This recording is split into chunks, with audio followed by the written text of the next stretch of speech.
sweet young man to bring to the stage. So please give it up for your friend, Zach Landry.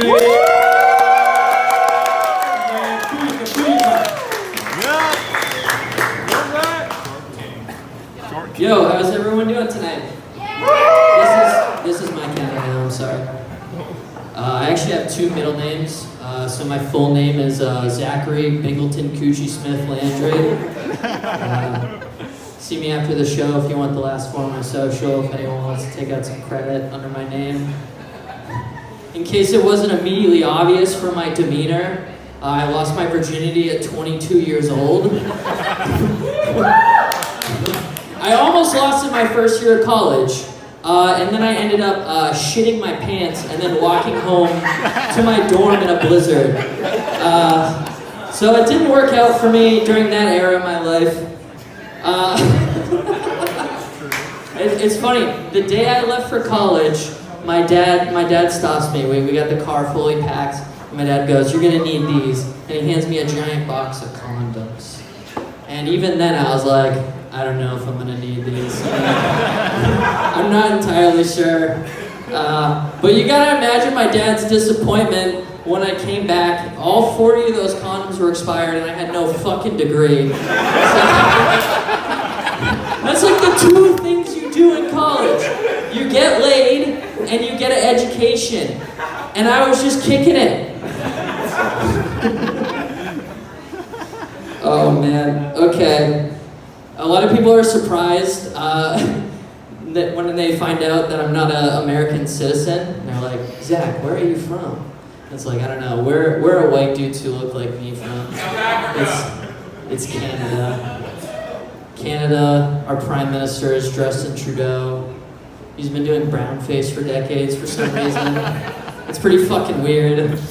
But on the other hand, free equal access to abortion for everyone. So like, you gotta imagine Canadians right now are like, oh, maybe he was just having like a really fucking lit ass Halloween, you know, like.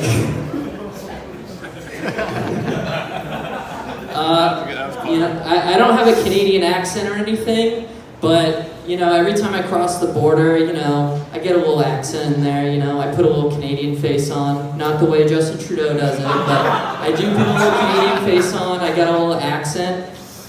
I think it would be really funny if next time I visited Canada, I started doing like the Drake, like fake patois. Like if I'm, you know, he's from Toronto, if no one knows, he's Canadian. But he does this thing where he like pretends he's like Jamaican, I think. But it would just be funny if I was at my grandmother's house and I'm like, "Yo, Ethel, like, big up the man down." You know? How you doing, you unruly ting?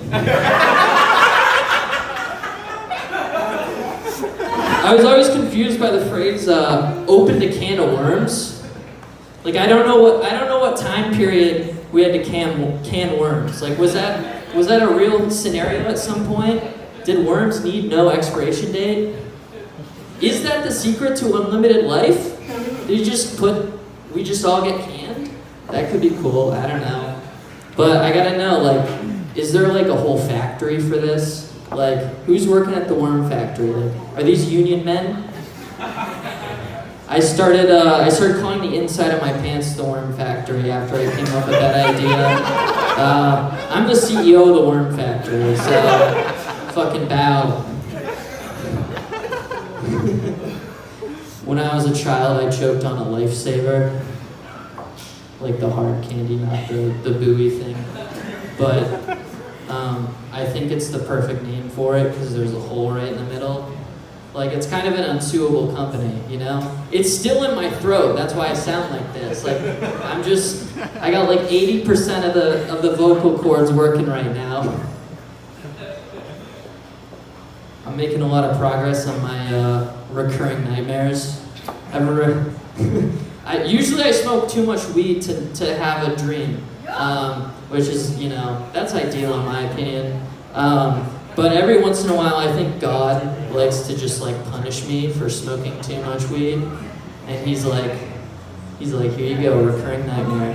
Basically what happens is someone's breaking into my house and and I can't say anything while it's happening. So I wake up and I'm like a little upset, you know, but like I come to pretty quick. I'm like, oh shit, no one's breaking in, you know, but shit, what the fuck? But yeah, I finally made progress on it. The other night I had the nightmare again, and I see the man, he's breaking into my car this time. It's a whole new scenario.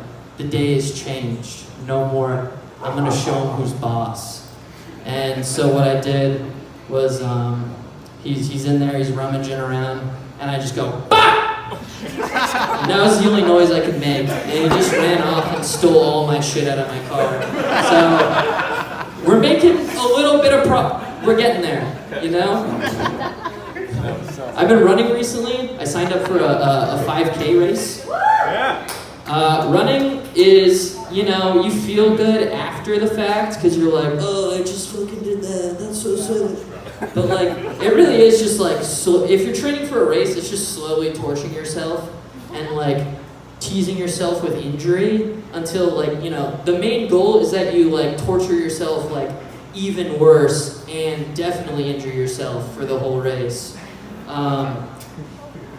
But I imagine, you know, training for a 5K is dumb. It's basically like if you stuck your phone in your ass in case one day you need to smuggle stuff in a prison. You just walked around like that. You're like, oh, one day.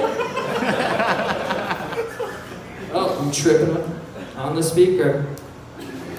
I think washing machines are getting too technologically advanced. I'm just gonna come out. I know this is a controversial statement. They don't talk about this on the mainstream media. The MSM doesn't want you to know about washing machines. But I'm really confused by the load size knob. Like it's like you don't need to know how much I jizzed in my pants. Just wash them.